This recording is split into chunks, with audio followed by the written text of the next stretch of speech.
I'm really happy to be here. Thank you, Albert, and to Apex Art. I'm usually doing different things and reading the kind of work that I've been forced to try to do. I'm working on a book, a trade publication, that's kind of a social history, a personal and social history of the Americas. I guess a series of migrations that take on some meaning, and I think this idea of promise brought me back to something. So I had a certain kind of fidelity to the term promise. And so it's a little bit boring, not quite interesting and avant-garde, but I think I'm trying for something. So we'll see where we go.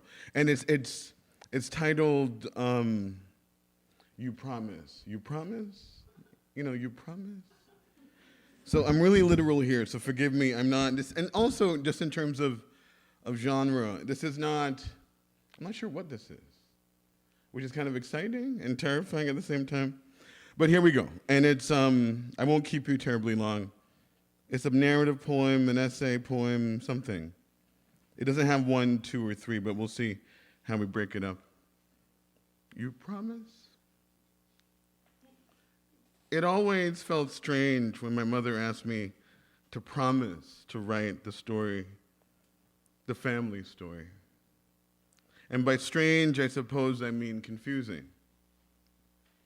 I was in my early 20s, and I remember being proud to be given such a hefty, mysterious charge since I very much loved my family. But for whom would I be writing this history? Was there a timetable? Where would you and everyone else be as I made this record?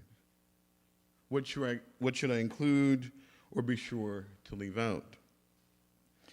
The first time she asked, we had just gotten back from JFK after picking up my maternal grandmother who had come to visit. It was late and we were seated at the kitchen table, now full with special requests made good, favorite treats parceled out for this one or that, and tired, animated bodies. In this atmosphere of warm reunion and deeply consequential catch-up, I made a promise. Did you hear that Miss Andrews died? He got that job. Did Julian pass his exams? I'm going to tell you exactly why that bastard met his Waterloo. Pass me a piece of that pier. That's cool. School closed a long time ago, man. Your Aunt Daphne has to be sending the children all the way to Barbican. What happened to Mass George? And I believe his sister found for him in Canada, He couldn't manage the place anymore. For a little while, when I was a little boy, I thought our lives were part of a film. How else to explain the sense of extremes that was Kingston, Jamaica in the mid to late 1970s? The stop you in your tracks beauty of that tropical sky cut against a city with gorgeous houses in the hills and shacks in corners of the urban segregated valley. The elemental smell of raised topsoil after quick, hard rain, punctuated by the sound of gunshots in Warwick Hills and the look and feel of blackouts. The regular Sunday starching of blue shorts and white shirts brought order to a city rationed and in many ways under siege with an increasing number of middle class in steady flight. The delight of new discoveries tempered by political realities seemed cinematic at the time. And that chorus of everyday life, did you know? Did she come? What happened to? Becomes a heroic soundtrack of the quotidian and the mundane that is a result of generations of migrations set in motion so very long before. My mother's insistence that I promise to write our story down owes as much to the obscenity of the auction block and the turn your back finality of the waving gallery as it does to the tenacity exacted by the concrete jungles of the UK and the Americas. The assurance for which I was repeatedly shook down, my mother shaking me down, sprang from the imperiousness and vulnerability of a woman who raised children in two countries but wasn't certain of a legacy. Eyes wet and head full of stories, she demanded and laid claim to a lineage. She wanted it written down.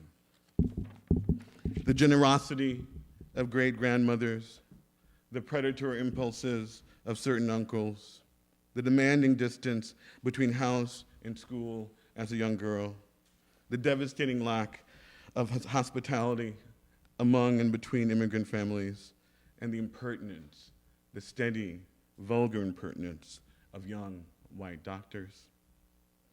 No quicksilver or gossamer tail here, or leaf dead promise.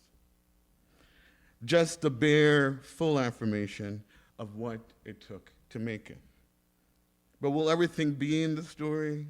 At this age, I tried to remember all of it, piece it together. But although she's gone from this side of the veil, I feel the weight of this promise made in all of our names. The demands of storytelling take on deeper meaning in the domain of family history. Yes, character development, narration, and timely revelations mean something else in the hands and imagination of the childless, that's me, last child of the family, the wash-belly child.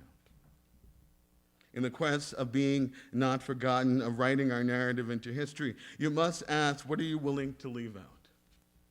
How clean, straight, and heroic will this telling have to be? Or by asking you to promise over and over again, did she know that the tale had to be different? That we would find our way somehow as promised? Thank you.